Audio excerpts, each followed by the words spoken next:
అందరి నోట ఒకటే మాట, ఇండియా ఈ వరల్డ్ కప్ గెలవబోతుంది అని చెప్పి.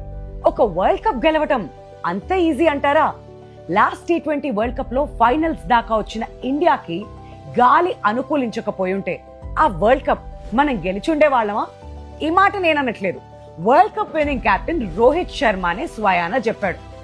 ఇప్పటి వరకు T20 వరల్డ్ కప్ లో ఒక్క హోమ్ టీం కూడా గెలవలేకపోయిందంటే దాని అర్థం ఏంటి? కేవలం కండిషన్స్ మీద అవగాహన ఉంటే సరిపోతుందా? హోమ్ లో మ్యాచ్ లాడితే సరిపోతుందా? ఎన్నో విషయాలు మనకు అనుకూలించాలి. ఇప్పటిదాకా మ్యాచ్లు గెలవటం అన్ని ఒక లెక్క, కానీ సూపర్ 8 లో ఒక్క మ్యాచ్ ఓడినా మిగతా మ్యాచ్లన్నీ నాకౌట్స్ కింద లెక్క. ఎటు సూపర్ 8 స్టార్ట్ అయిపోయాయి. మరి ఈ పొట్టి ఫార్మాట్ లో ఇండియన్ టీం కి గట్టి పోటీ ఇచ్చే ఆ ఒక్క టీం ఏదంటారు? లాస్ట్ ఎడిషన్ లో ఫైనల్స్ దాకా చేరి ఓడిపోయిన సౌత్ ఆఫ్రికానా? ప్రతి ఐసీసీ టోర్నమెంట్ లో ఇండియన్ టీం కి చెక్ పెట్టే న్యూజిలాండా? 2016 లో అదే వెన్యూలో ఛాంపియన్స్ అయిన వెస్టిండీసా? లేదంటే 2 టైమ్ ఛాంపియన్స్ ఇంగ్లాండా? హోస్ట్ శ్రీలంకని మర్చిపోకూడదు. లేదంటే out of syllabus Pakistan and జింబాబ్వేకి ఏదైనా ఛాన్స్ ఉందంటారా?